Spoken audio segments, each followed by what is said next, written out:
Hi all, I have an absolutely fascinating game to show you today, and it's also a little bit nostalgic, I find personally. The game is Alliestein against Stockfish. It's in the TCEC, the 6th edition and the semi-final of the TCEC Cup. So the TCEC Cup 6th edition, and at the point of the match, it's very, very hard fought match, lots of draws. Let's have a look at this game. So Alliestein playing white, e4. This is the opening book given, the royal pairs. So we have bishop b5, classic royal pairs.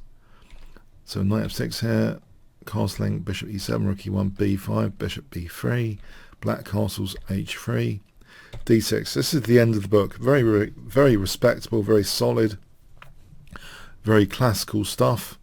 We have the move c3 being chosen now by Alliestein. Knight a5 and the bishop goes back, and now c5. This still looks pretty standard stuff. d4, queen c7, d5. So a very interesting pawn structure here.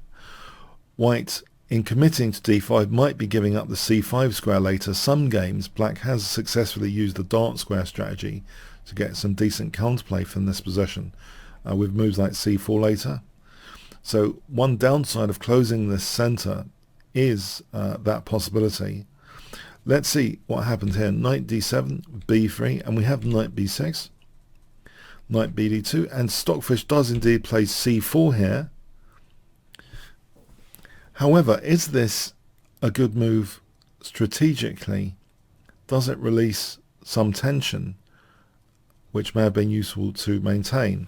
White plays b4, knight b7. These knights are not entirely impressive at the moment. This fianchettoed knight does, I guess, support a5, which is maybe Stockfish's calculation intention. But after knight f1, a5, we have now knight g3. Bishop d7 is chosen. If a takes, this seems to be mostly harmless. After c takes, knight a4, knight h2, it seems white can get along here with things on the king side. It should be at least equal. So we have bishop d7, knight f5. So this is a very interesting knight.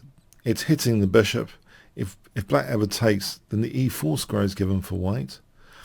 For the moment, bishop f6 is played. So if we see bishop takes f5, just to put that on the board, this seems to be perfectly fine for white. There's good prospects here. Okay, so bishop f6, we have knight h2. So this does have the idea knight g4. It seems quite a nifty little maneuver, a use of that square h2 after h3 has been played to get to g4 to threaten knight takes f6, and that can be very, very dangerous. This plan, you can see that immediately queen g4 and queen g7 would be the logical follow-up after that. So a takes b4, and we have this move inserted, knight g4, so really threatening now, knight takes f6 and queen g4. That has to be addressed immediately. Just to put it on the board, this position is checkmate on g7.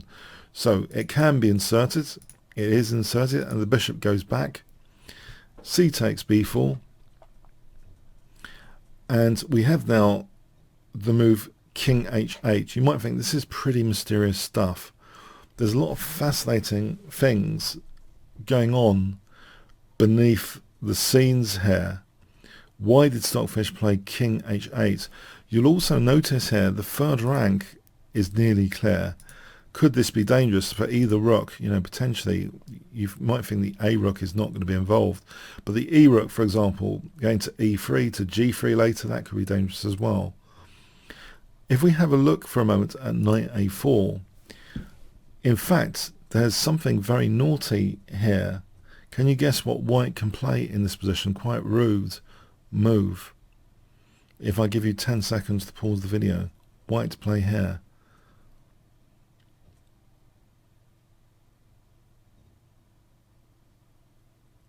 Okay, it seems white can take out this centre pawn. This splits open those diagonals. So after takes, bishop h6 jack. And I have been looking at some puzzles recently where you take out a centre pawn, you split the diagonals up. King g8, but here you might think, well, it's all covered, isn't it? But here comes the rook left, rook e3. And on bishop h4 to defend against rook g3, it's not necessarily the end of the story here. White plays bishop takes a4, and if b takes, bishop takes f8, this position after check and queen h5, it's still not the end of the story. Even though the rook can't use g3, it can coordinate on f7. So for example here, rook f3, it's a pretty annoying pressure situation, and in fact so annoying after f5, white can actually just use the c file here with good effect, taking on c4, and this is brilliant for white. This position, the rook against knight and bishop material imbalance, favours white here quite significantly. If we look at this again, this is really fascinating stuff, that after knight a4, knight takes g7, this check. Let's just review this again. So I mentioned here b takes, and you might think, what about rook takes, just out of interest?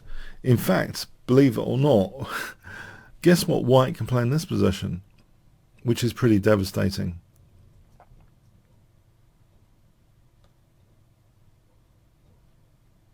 Okay, rook g3. Yeah, this is, I find this remarkable stuff. After bishop takes knight f6 and queen h5 here, there's a huge frat, this splintered position with these two isolated pawns.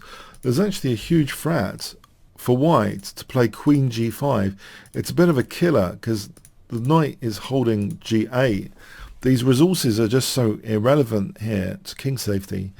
If, for example, queen b6, then the bishop just drops back, actually threatening queen takes h7 in this case, and that's the end of the fish is fried there.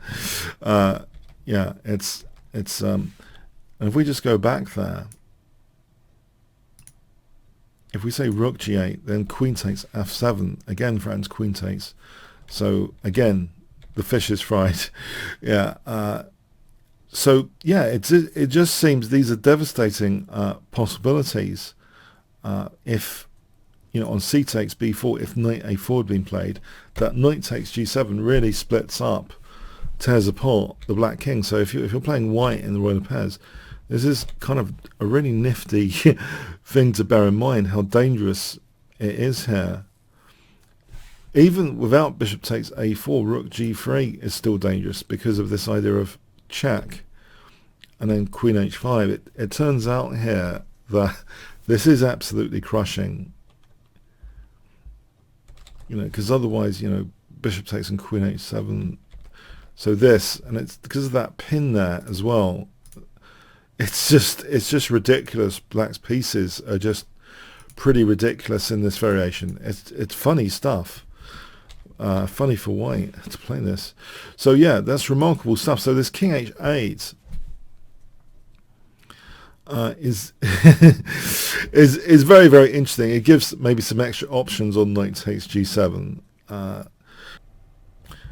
Just to spell out the extra options concretely here on king h8, if knight takes g7 is played here, concretely bishop takes g4, so hitting the queen, and here black could now use the g8 square for the rook, pinning, and if this is just harmless, it's just losing for white after bishop f6. So say queen f5, just bishop takes, yeah, peace up, thanks very much. So yeah, king h8 is a very valuable resource in the circumstances when Stockfish played king h8. But white doesn't do that here. White plays a4, and you might think this is really, really mysterious. Is this rook going to be lifted? Is white wants the choice of rook lifts here on this third rank. We have knight takes a4. If b takes a4, then rook a3, and yeah, this third rank here is pretty dangerous. If bishop b5, knight takes g7 here, and we see like the mechanism again, bishop h6 check and rook g3 without penalty, and it's too late, for black here. If bishop h4, I believe this is just running into a double check and then a checkmate here. So what does actually black do in this position? If king h8, then just taking on f8. So yeah, these are devastating possibilities. So knight takes a4 was played, and here we have rook a3, and black Stockfish plays f6, so that looks like a key defensive move to rule out a lot of the rudeness with knight takes g7. If c3, then queen f3, it turns out this is pretty good actually for just taking out the c3 pawn soon after taking out c3, and then knight takes g7 is again dangerous. We're back to this stuff again. So yeah, this recurring knight takes g7 behind the scenes is fascinating. So anyway, f6, we have actually the move h4. If rook g3, then perhaps bishop takes f5 and queen f7 is okay for black. So h4, not committing the rook yet, but it's got that nice third rank to use. We have bishop takes f5 here. If knight b6 as another alternative, rook takes, knight takes, h5 is actually rather dangerous. For example, this situation, it seems white's evolving an attack formation here with that advanced h-pawn, and can even, in this situation, use both sides of the board. So this is an orchestration on both sides of the board that Karpov would be proud of. And it can lead to like a winning move like bishop b6 if black's not careful. So yeah, it could be really, really uncomfortable on both sides of the board potentially. So bishop takes f5, e takes, we have knight b6. Now rook takes a8, knight takes, and you might think, well, black's a pawn up, right? Black is low in counterplay though. This structure isn't brilliant. These knights are kind of far away here from the king. It's a fascinating position. This bishop's kind of blocked in. Well, it has got this diagonal potentially. We have knight h2 being played. Queen f7. And now a really interesting move, which is the nostalgia I was talking about. Guess what white plays in this position? A sort of human-like move that you might consider as a counterplay crushing move. I wonder if you can work out what I'm talking about, the reference I have in mind. So 10 seconds to pause the video.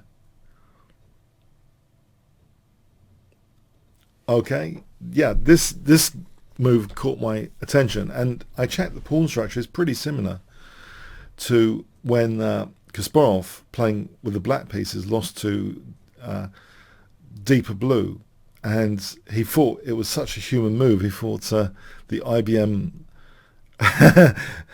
computer might have had some help from humans. There's a video on the channel explaining the controversy there, but yeah, he wanted to see the logs after the game where he lost on the black side of Ruy Lopez.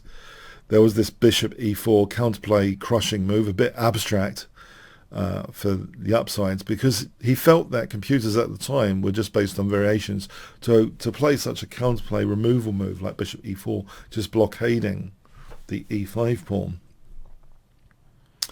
If that's not respect for Nimzovich, by the way, that a blockading move Kasparov considers like a higher level than the computers at the time, than what is. So yeah, showing respect for blockade, Kasparov there with the comments about bishop e4 if you want to check out the controversy. Very, very similar, opening pawn structure, etc. So is it really that bad after bishop e4? It's not as though this blockade was offering black an immediate like knight to e5 or anything either, but it does seem like black's tied up here. It's really tied up, and you might think, okay, well, so what? Bishop b6. The problem is g4. this immediately brings with it concerns of g5, g6. And black Stockfish reacts immediately with g6 without further ado to try and put a spanner in the works here for this kind of attack. White does have this bishop pair as well, driving this kind of crudity forwards to actually make it super effective here. If knight c7, for example, g5, knight a6, g6, queen g8, I'll try to work out concretely how does white crush through here on the king side. Bishop d2, rook c8, bishop c3 puts a sill if you want to blockade the c pawn as well for a laugh. This is interesting, but maybe not that immediately critical for black. So forget blockading the c pawn. It turns out that white here can play just can play g6 in this scenario, can play for g6 and just h5, believe it or not, just letting b4 go. We want maximum time to put the crude moves in and see what they do here. So let that pawn go, 2 pawns down here, bishop d2 as an example, bishop a5, and now h6. And this is a very interesting pawn tension, 2 pawns down, with the blockader and the pin here. Well, the knight's protecting that, it's not really pinned. But as an example, say knight c5, queen h5, and it's tricky for black, to say the least, because if rook a8, then simply, h takes g7 here, slices the diagonal again, taking out that g-pawn, as a rule, seems to just slice the diagonal for the dark square bishop to be very, very useful after knight g4. This scenario, so we're playing 2 pawns down here, but it's really technically crushing. So for example, knight takes f6 is now threatening, g7, because the knight's covering the escape square g8. So here g7 just wins the queen, and that's going to be winning for white. There's not too much hassle here. White can make progress with the f pawn as well. If we just go back here for a moment,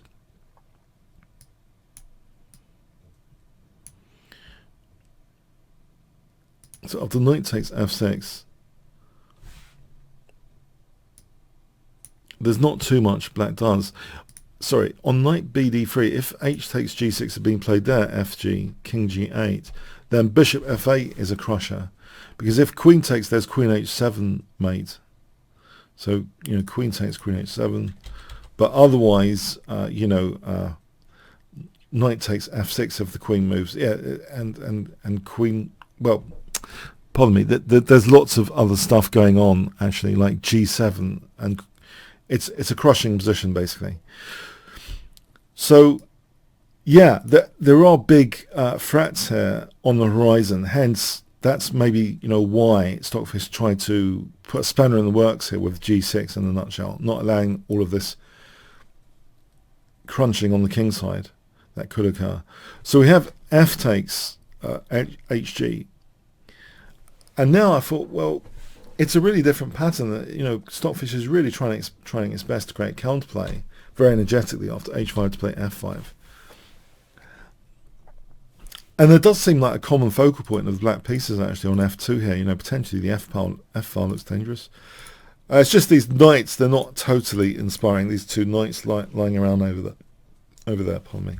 So if g5 instead, that will just weaken f5. White could just reroute for f5 here, make use of f5 eventually, or just it's a wonderful position. So black doesn't want to weaken massive hole on f5. So f5 very energetic, but nevertheless hg queen takes, it translates to something still good for white here in this position after bishop c2. This is quite nice pressure on the black position. After knight c3, bishop e3, neutralizing one of black's best minor pieces, bishop d4 is played. If bishop takes e3, then rook takes e3 is quite a menace, this rook on the 3rd rank. For example, rook g3 in particular. So threatening g takes. And if e4, g takes, and here knight g4 protects f2, and the diagonal makes the black king weak. After queen a1, black is actually running out of constructive moves, for example. I know this is very hypermodern stuff, queen a1. But, for example, like this, and then knight takes, it's all crushing, basically, this position.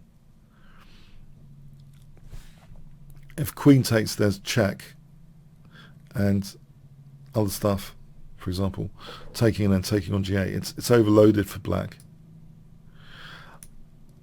So we have actually bishop d4. You might think this is peculiar. If we just look at this for a moment again, if you don't believe this rook lift, this position here,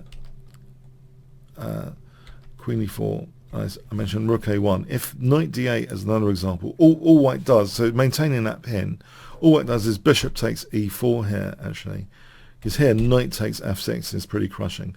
The point of queen a1, I guess, it cuts out, you know, the use of the back row, so it keeps that nasty pin. It's defensive and attacking from a1. So it's a wonderful position for white to head to, this kind of scenario. So, okay, so bishop d4 was played, and we have bishop takes d4. Black's relinquishing a pawn. And you might think, well, is there a fighting chance here for black? Queen d2. We have now f4, king f1, king d8, bishop f5. White persists with a positional advantage here. The black pawns are pretty fragmented. Check, king g2, queen e4, and now rook d1. Yeah, black's not doing too much. Knight f3, keeping the knight out of e5 and g5. Well, here queen takes f4, so that pawn's been taken. So white's now, in theory, got two, you know, strong connected passed pawns here on the king side. Queen e5, queen g3, the queens come off. If they don't, if queen g7, then rook h1 with the idea of rook h7 is very strong. That bishop's very handy on f5. So, for example, like this is crunching. So the queens come off, and white's advantage here persists. f4, this pawn is going to be taken. So black's got two pawn islands, two kind of fragmented pawns. Okay, but is equal on pawns. You might think, so what? This isn't a big deal, this endgame. It kind of is, actually. I believe it is strong for white, this position. Black's pretty tied down here, almost in a kind of zugzwang. We have b4, rook b8, knight e7, rook b7, king f8, bishop d3. Yeah, these two pawns are pretty strong compared to black's pawns. This is a significant advantage. Now, king g3 is the most accurate move to keep counterplay to a minimum. Rook h1, rook takes b4. And now, yeah, white's just making progress with these two pawns. So this is, yeah, it was resigned here. So I felt this game was definitely worth covering because of that nostalgic bishop e4. That was the reason why I chose this game to start off with. But, you know, in analysing it, it is pretty fascinating. All the knight takes g7 stuff, cutting into the diagonals. I think this is like essential knowledge for the Royal Pez player with the white pieces. The idea of a4 is also, you know, pretty remarkable. Just this kind of pawn sack for rook a3, you know, leading up to the bishop e4. So a really kind of profound positional game. Computers have really come a long way since the Kasparov team, and you can see that there's a quotation there. It was an impressive achievement, of course, for a human achievement by the members of the IBM team, but Deep Blue was only intelligent the way your programmable alarm clock is intelligent. Not that losing to a $10 million alarm clock makes me feel any better, so Garry Kasparov in one of his quotations. But yeah, he I think the most impressive move for him and the most shocking, he was most outraged with this bishop e4. If you check out his Royal Pez game, if you prompt me, I'll give a link to that in the pinned comment of this video. So yeah, please let me know about the comparison between the bishop e4 and the Kasparov game, if you think it's kind of interesting, or if you found this game interesting. Leave any comments, questions. If you want to check out the playlist, bit.ly/Stockfish Chess, bit.ly/Lula Chess. If you want to challenge me for a game at Chess World, bit.ly/Chess World, or if you want to come to my small chat forum, kingscrusher.tv/Discord. Okay, comments, questions, likes, shares, subscribes with the notification bell, all really appreciated. Thanks very much.